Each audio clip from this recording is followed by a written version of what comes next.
The following content is provided under a Creative Commons license. Your support will help MIT OpenCourseware continue to offer high-quality educational resources for free. To make a donation or view additional materials from hundreds of MIT courses, visit MIT OpenCourseware at ocw.mit.edu. This lecture is about pure rotation spectra. And this is a pretty standard topic. And what I'm going to try to do is to move as quickly as possible towards the non-standard aspects. In a textbook, you'll read all sorts of stuff about what are the rules and what are the formulas. And it really doesn't address the question of what are we really trying to do. When we're faced with a spectrum, the first thing we have to do is assign it. And the next thing we do, or maybe at the same time as we assign it, we're trying to decide what is the qualitative structure of the molecule. What of several possible symmetry groups it could belong to. And sometimes you can't do one without the other. You can't assign the spectrum until you have some sort of an idea of what the qualitative structure of the molecule is. And then, of course, the goal is to get as much information as possible about the actual structure. Now, what's never in the textbooks is, okay, what are the things in the spectrum that you look for when it's not obvious how to sort things out. And there are selection rules that correspond to the changes of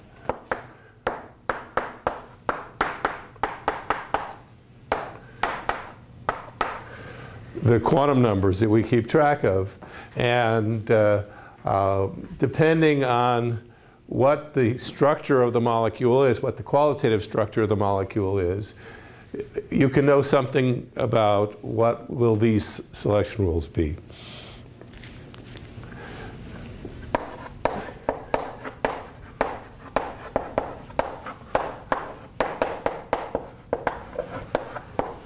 The asymmetry splittings, or the presence of asymmetry doublings in the spectrum, is an extremely important piece of information. They're large when J minus K is large.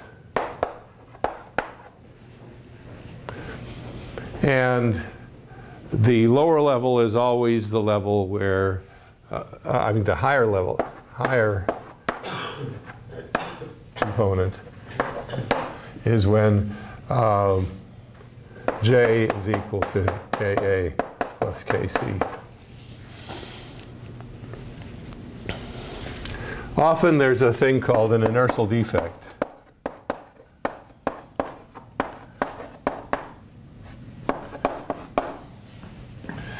That is something that you look for if you think the molecule is planar. Molecules that are planar,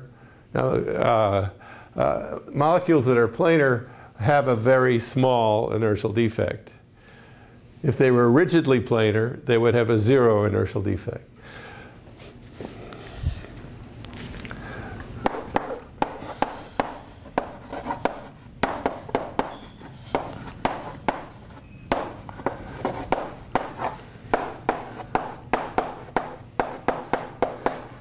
Another thing that you worry about is permutation symmetry restrictions and nuclear statistical weights. This is an incredibly subtle and difficult point.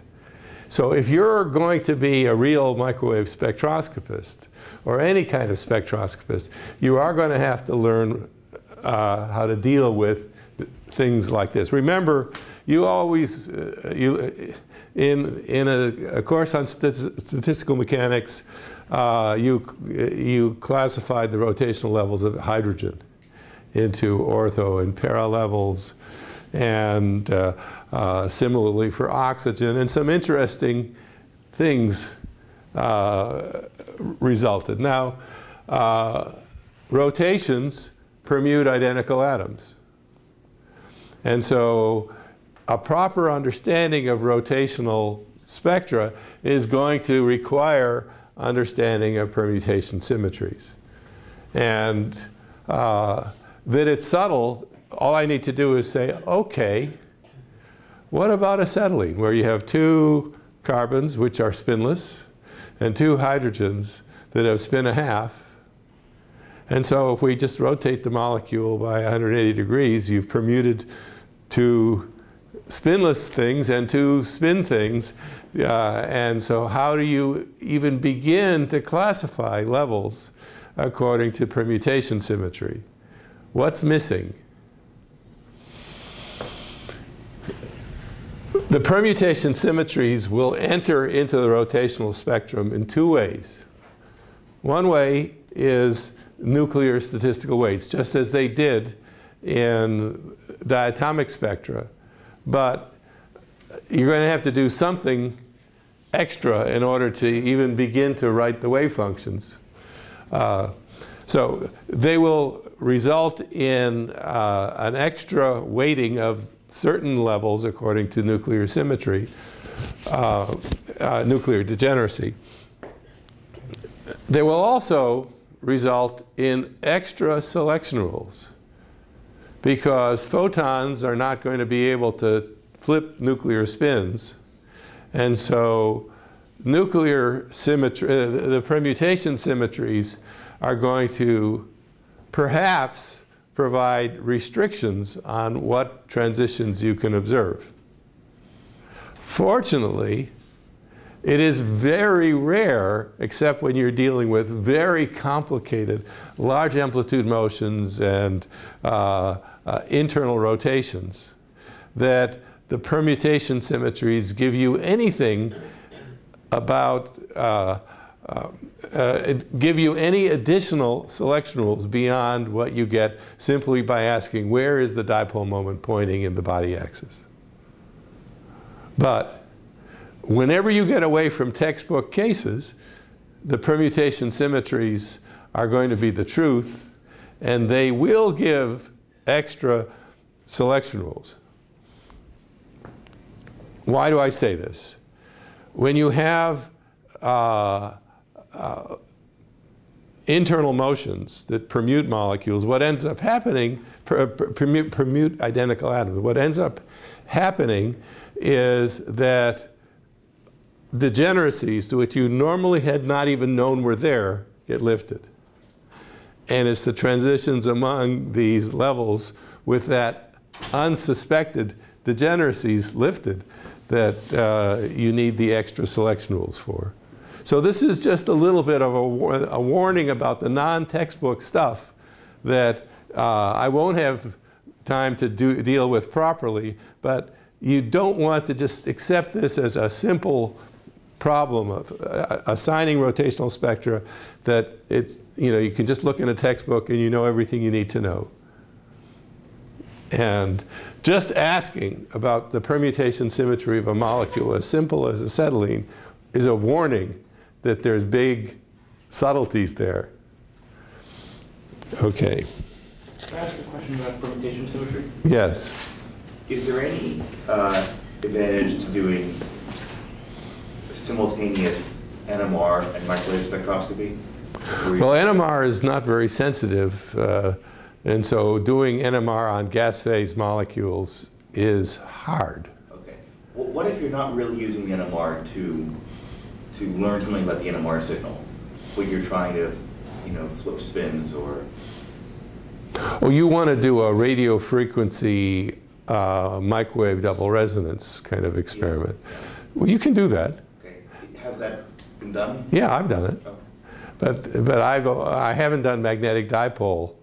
Okay, so you don't have a static B field on it. You just use an RF pulse to. you can state in the. You can use an RF pulse, or you can use a CWRF field, and you can cause transitions among hyperfine components. And these additional, I mean, double resonance is always going to be useful. And again, the problem is that when you think about magnetic resonance, you're doing magnetic dipole transitions. And those are weaker than electric dipole transitions. But you can use any kind of double resonance to label any subset of levels you want. And so it can be a valuable thing, but I don't have anything more to say on the subject. Even modern NMR machines can't do gas phase NMR spectra that are. Well, just ask, what is the relative density of a liquid versus a gas? And even, when people do biological NMR, they put a milligram in or maybe less than a milligram of material. When you scale that to the gas phase, how many molecules, how many biological molecules do they have in that tube compared to how many diatomic molecules in the gas phase in that volume? And you discover that there is a considerable disadvantage. It is possible, and Wah did do NMR on SF4. And this was pretty primitive. This was in the late 50s or early 60s or something like that. So it's possible. So then additional information from isotopes and hot bands. So there are all sorts of things that go into sorting out a spectrum. And the standard sterilized version of pure rotation spectroscopy you will find in almost any book really hides what's really beautiful and difficult and still challenging. More than 70 years after the first microwave spectra were recorded. Okay, so let's begin. Oh, there's one more little thing. There are lots of tricks for assigning spectra. The oldest one is Stark modulation. But the more new ones are double resonance and things called extended spectral cross-correlation. So, Stark modulation, certain levels are very sensitive to an applied electric field, and particularly levels with low K, but not K equals 0. And double resonance, there's a zillion kinds of double resonance. Sam has already suggested one. And extended cross-correlation is especially valuable for sorting a spectrum into different chemical species or different isotopomers. And it's an appropriate topic to mention before we really get into the formal stuff now, because with chirp pulse techniques, you can record a spectrum, a microwave spectrum, that has a lot of peaks in it, a lot of transitions. In the old days, you scan for the entire range of what equipment you have available, and you see a few transitions. You don't see enough of a pattern in order to do very much sophisticated pattern recognition. You sort of have to know what's there, and you have to calculate what the spectrum would be, and then see whether the little fragments that you can see are consistent with what you expect. When there are lots of lines in your spectrum, you can develop new strategies for sorting them. And for example, if you record a spectrum and you don't know whether it's only one molecule present, I mean one species present, you can spike the system, spike the mixture with a molecule you think is present, or you think, or spike it with a different isotopomer. And this cross-correlation method will pull out, because you have spectra with meaningful intensities, and the pattern of intensities for one feature is going to be the same from one spectrum to the other. By changing the relative amounts, the cross-correlation will tell you which features go with which molecule. So there are a lot of really clever things still possible. And now we'll start in on the standard material. So we had some unfinished business starting on the top of page 5 of lecture number 23. We have a rotational Hamiltonian, which we can write in general form, b bar jj plus 1 plus a minus b bar. I think that's probably right. Or c, that can't be right. Well, I'm going to write it this way, k squared.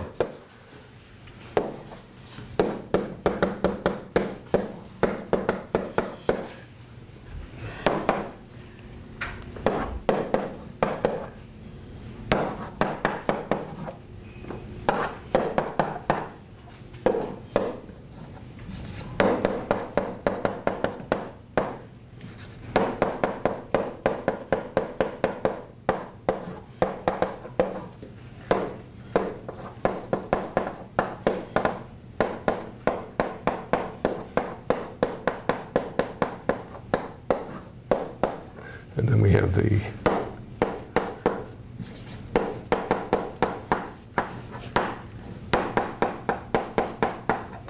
so we can write the Hamiltonian in a general form, which is appropriate for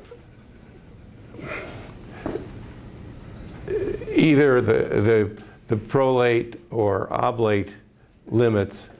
And so we have the diagonal part. And so if we've chosen a prolate top basis set, we use this, and we use the top here, and these are the off-diagonal parts. And the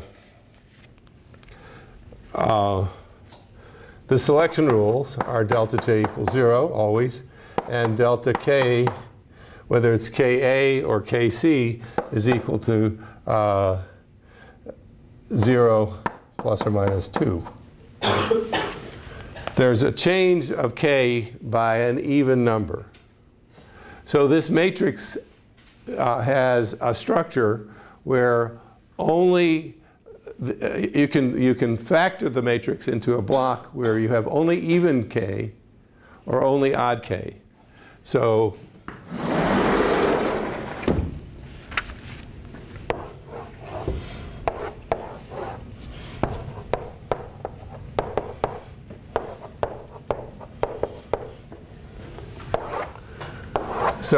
that's a rigorous factorization. We have no connection between even k and odd k.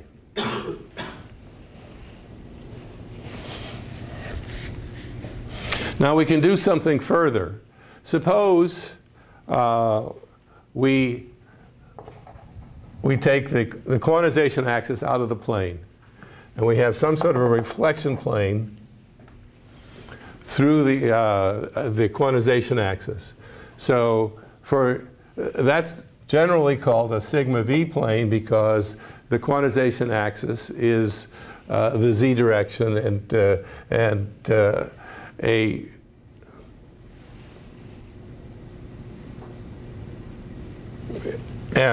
so a reflection plane that contains the quantization axis is a vertical plane.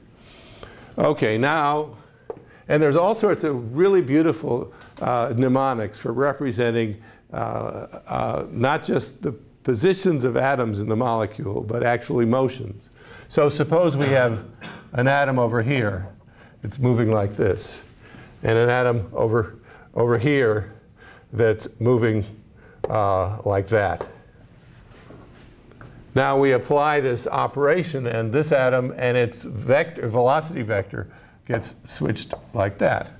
And this one ends up looking like that.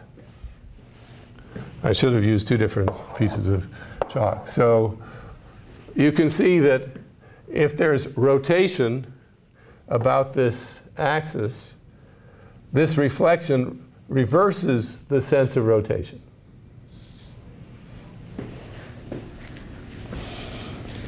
So that implies that this sigma v is an operator that's going to commute with the rotational Hamiltonian. It's going to be useful for classifying the rotational levels. So we can write sigma v on jkm. We know that sigma v is going to take you into the opposite sign of k.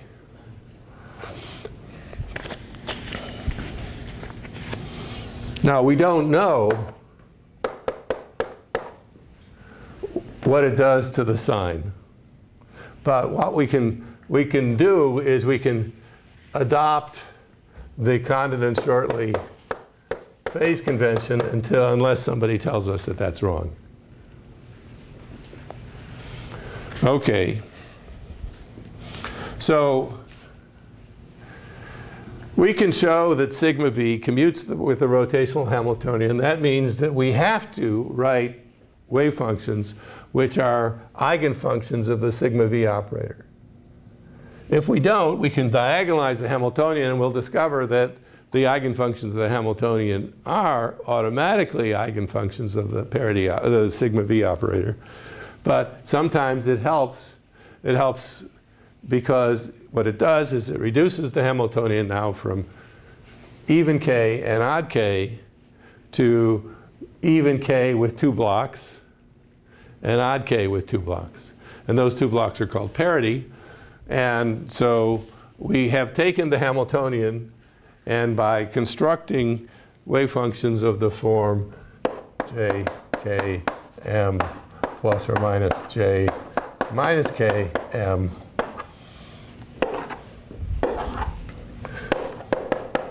we have now block diagonalized the Hamiltonian into 4 blocks.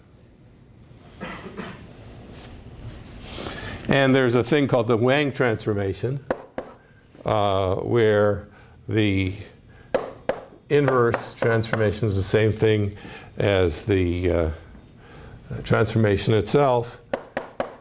1 over square root of 2 minus times this big thing, minus 1 along this diagonal, square root of 2 in the middle, 1 down here, 1, 1, 1, 1.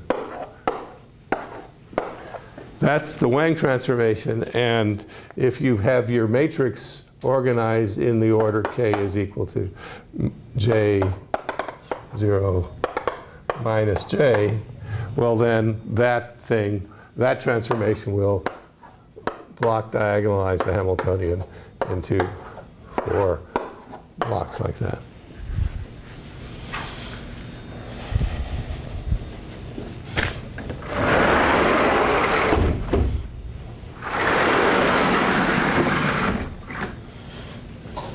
Now, remember the correlation diagram. Say we have the prolate limit here, 0, 1, 2 for k, ka, and over here we have the oblate limit, 0, 1, 2 for kc. And we connected things up.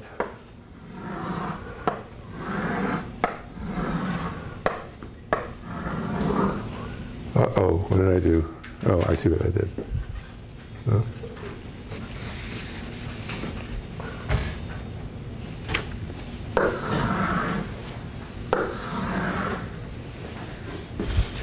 Okay, so we have levels that have, each of these is a level, and each of these is indexed by Ka and Kc.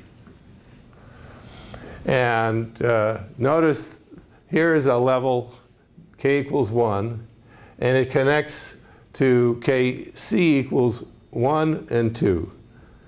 We can classify all of the levels according to whether Ka is even or odd, and Kc is even or odd.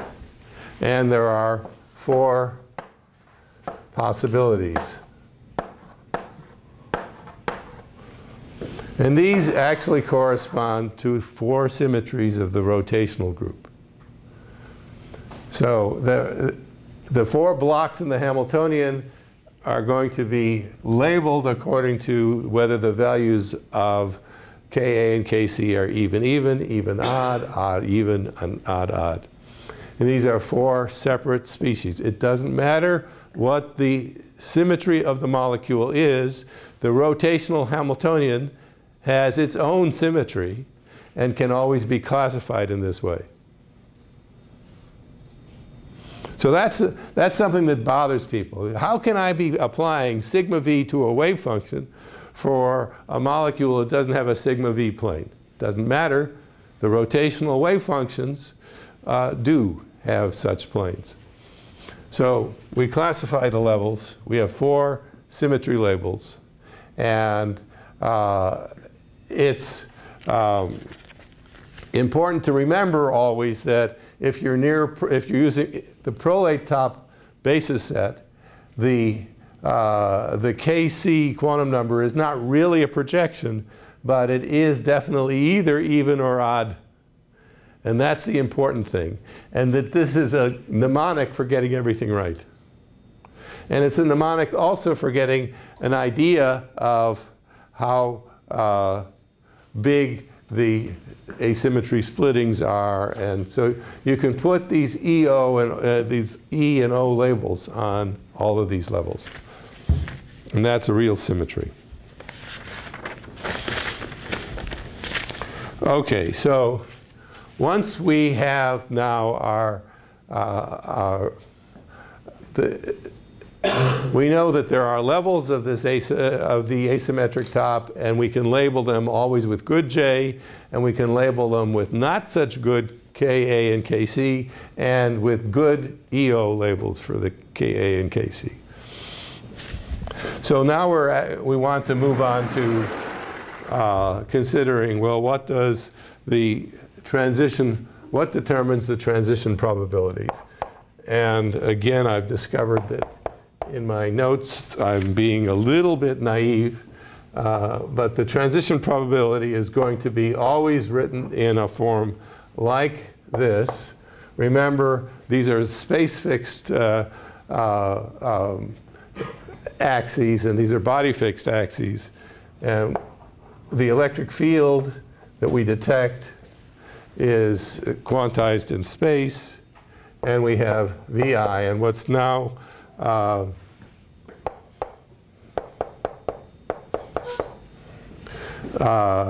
not in my notes, and this is still doing it this way is dishonest. We have the transition moment operator as a function of coordinates, and VF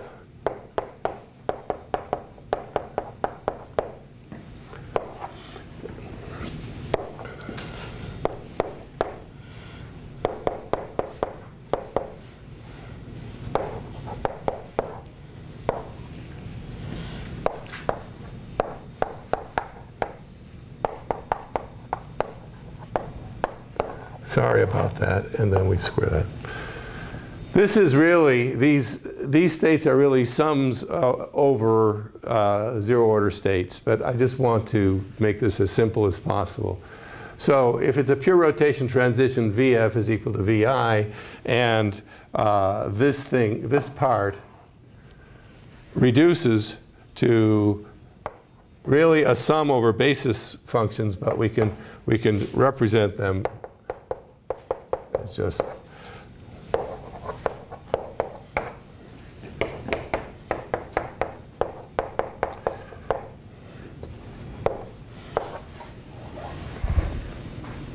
And this is evaluated at the all of the displacement coordinates equal to 0. So this is the permanent, this is the permanent dipole moment in the body frame. It's a vector. It has components along the A, B, and C axes in principle. And so what we really like to know is, well, what does this do? What does this give rise to? What I've slipped under the rug is that in order to get these functions, we have to take a linear combination of symmetric top functions. But these symmetric top functions have definite direction cosine matrix elements. So you need to worry about how does what's happening in the body frame relate to the laboratory frame, and that's what this does. And this, okay, so now we want to consider what this matrix element is. Now there's two ways of doing this. One is the way that you'll remember, and the other is the way that is more fundamental. You can do this by just drawing a picture, or you can do this in a group theoretical sense. I mean, suppose you have a dipole moment. And you know that you can apply an electric field somehow, and you can torque this dipole moment. If the molecule has a dipole moment only in one direction, well, one thing you can't do is twist it this way. You can't rotate about the dipole moment. You can only torque perpendicular to the dipole moment. And what that means is that if there is a dipole moment in this direction, you can add angular momentum about directions perpendicular to the dipole moment. Okay, so we can talk about three types of transitions. And we call them A-type, B-type, and C-type. If you have a dipole moment along the A-axis, well, Ka can't change, because you can't do this. So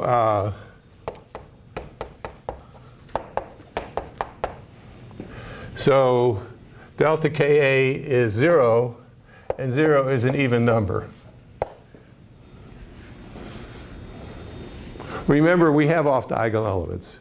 And we know the even k's mix with even k's only. So 0 is what you expect, but you know that for A-type transitions, delta Ka will be even.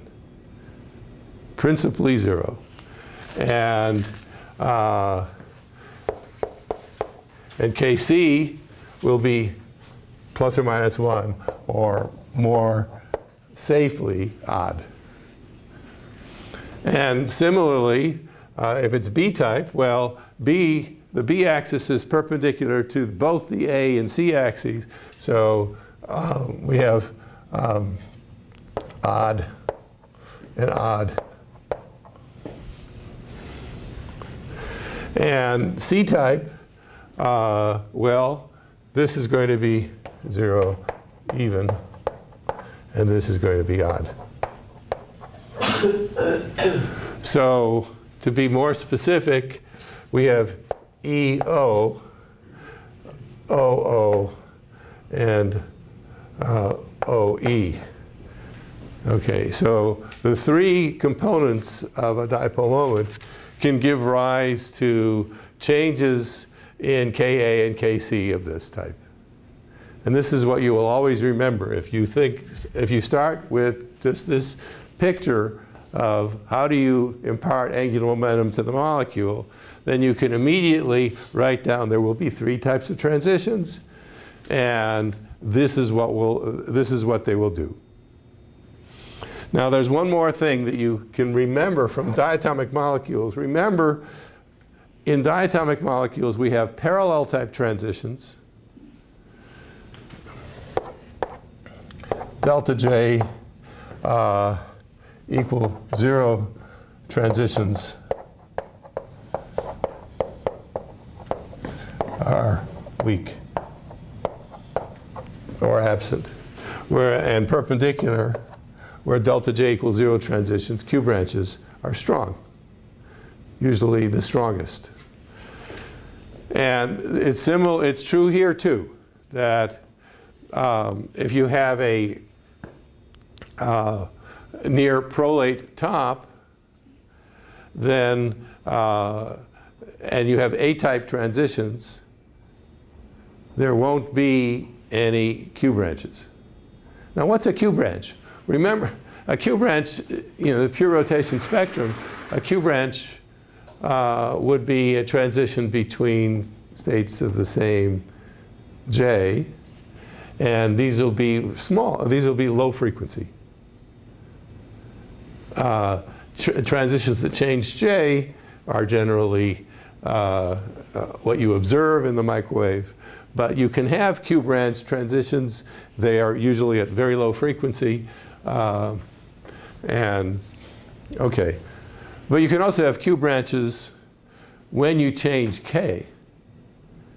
And those are quite strong if you have a component of the dipole moment perpendicular to your near symmetry axis.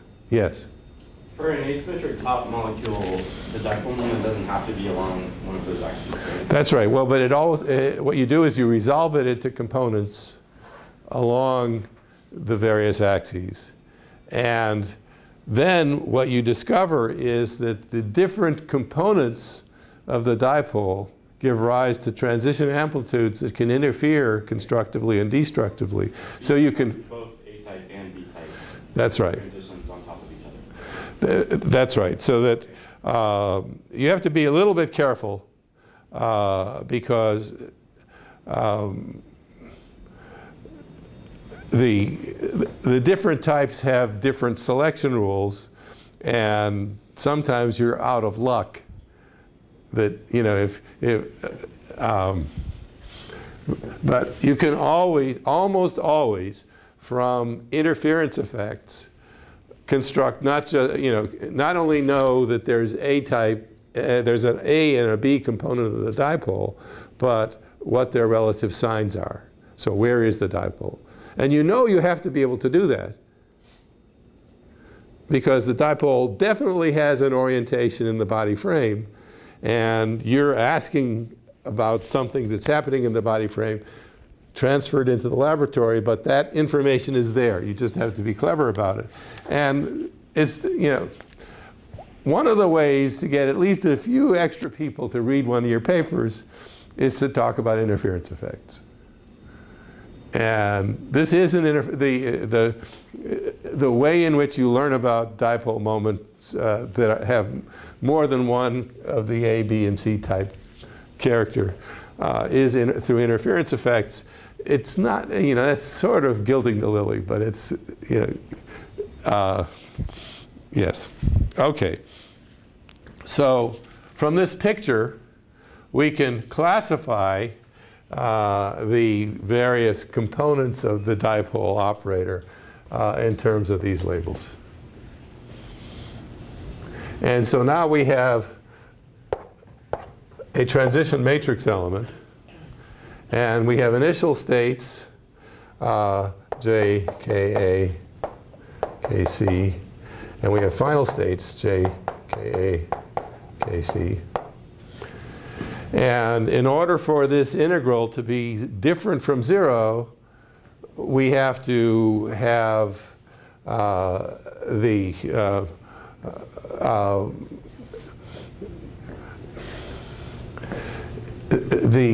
Ka selection rules have to be, if there's going to be a change in Ka that's odd, then the operator that does it has to be odd with respect to A. And if the change in Kc is odd, the operator has to have has to be odd with respect to the C-axis. And so those are the selection rules, and you can work that out. Okay, so how are we doing for time? Good. So what do spectra actually look like?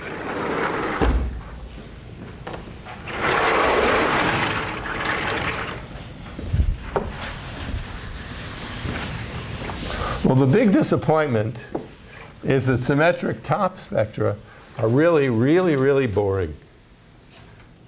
Because in a symmetric top, here's the energy level diagram. Oops.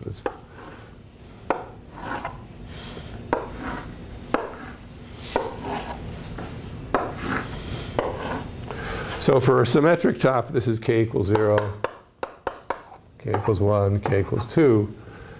The level structure doesn't depend on k. It just, as you go up in k, you're missing lower levels.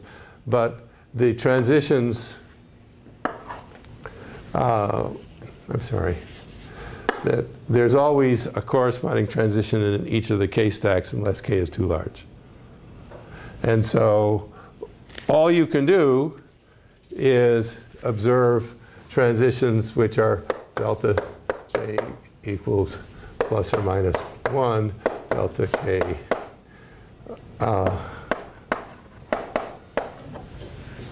Okay, now how do we know this? If we have a symmetric top,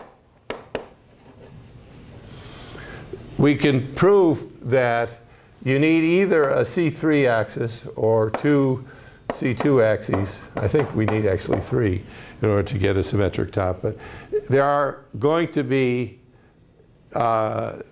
rotation axes. And for the usual case, C3 or higher, the quantization axis is always along the rotation axis. So that means you can rotate the molecule. If there's a dipole moment perpendicular to the symmetry axis, well, that's impossible. Because if you rotate the molecule by a required symmetry angle, it has to look identical to the way it did before.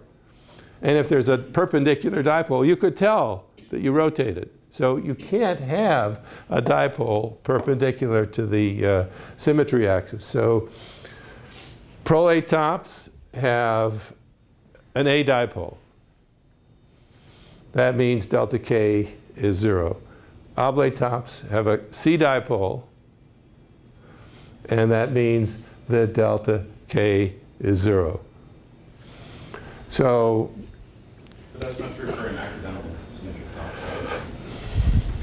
Yeah, you can have an accidental symmetric top, and I'm not prepared to make generalizations because I only recently discovered ways to make accidental symmetric tops. But let's just do this. I mean, so we have a cisbent thing, and we're making a torsion.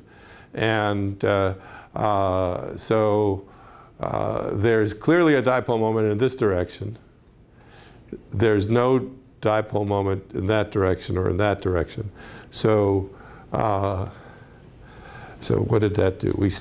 So what ends up happening is that if you start cis and you torsion, the dipole moment axis doesn't move.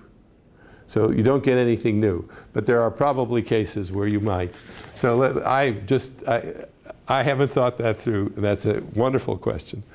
So, but the problem is that neglecting subtle things like centrifugal distortion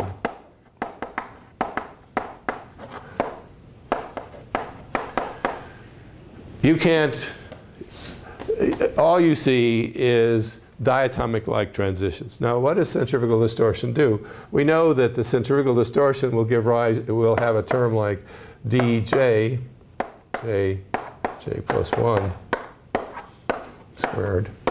That's diatomic, and that doesn't care about k. And then it will have a dk, k squared. And that does give k splittings. And then there's a cross term, djk, which is a jj plus 1 k squared.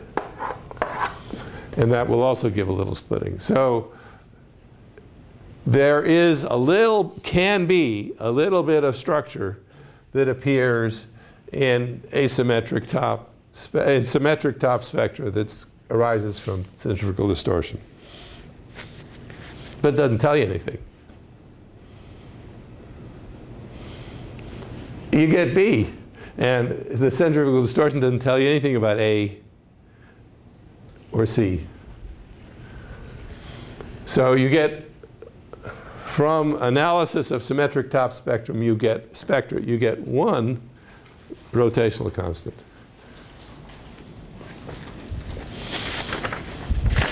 Okay. There's, in the notes, there's detailed discussion of NO2.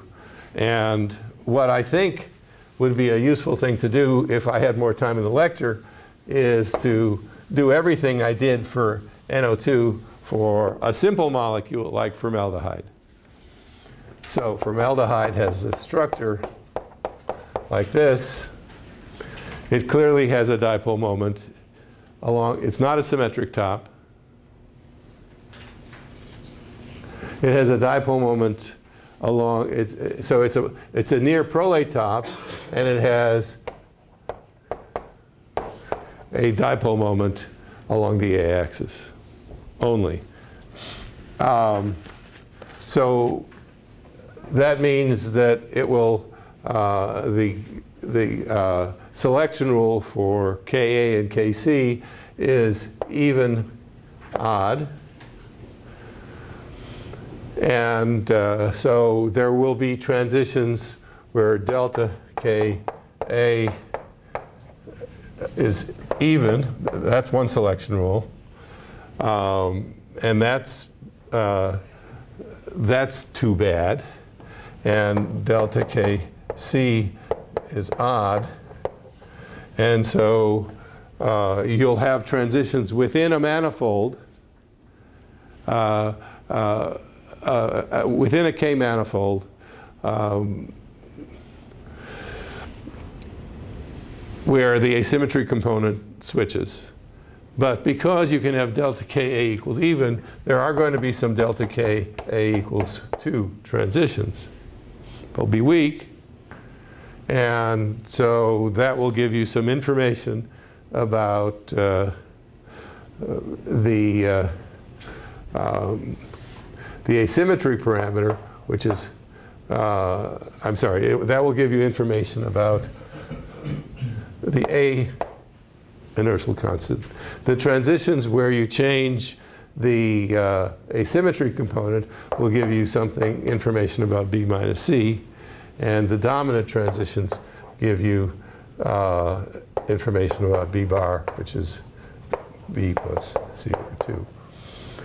So you can get everything you need in order to get A, B, and C for formaldehyde.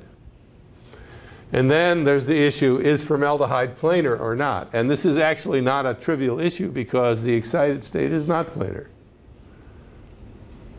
The excited state is bent, but the barrier is very low. And so with a little bit of out-of-plane bending excitation, it will start acting as if it were a planar molecule. Or at least it would, acting as if it's a molecule that has a planar equilibrium geometry. And so that brings us to the last point that I want to touch on, which is the inertial defect.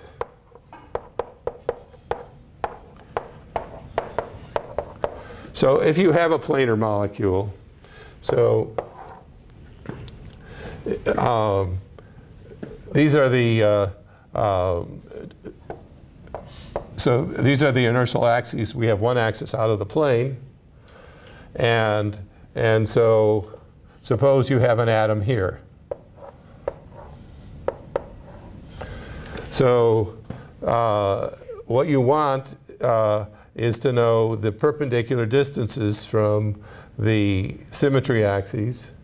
And so if you have 2 of those perpendicular distances, then you know that the square of this distance plus the square of that distance is equal to the square of this distance. And so for a planar molecule, all of the atoms follow this rule. And so that means that 1 over A plus 1 over B is going to be equal to 1 over C. And that's the inertial defect, or 1 over A plus 1 over B minus 1 over C is called the inertial defect, and that should be nearly 0 for a planar molecule. But it won't be exactly 0 because the molecules are not rigid. Now, there's a lot of very beautiful stuff, again by Watson, about the meaning of inertial defects. There's one sign of inertial defect which is acceptable for a planar molecule, and there's another sign which is not acceptable.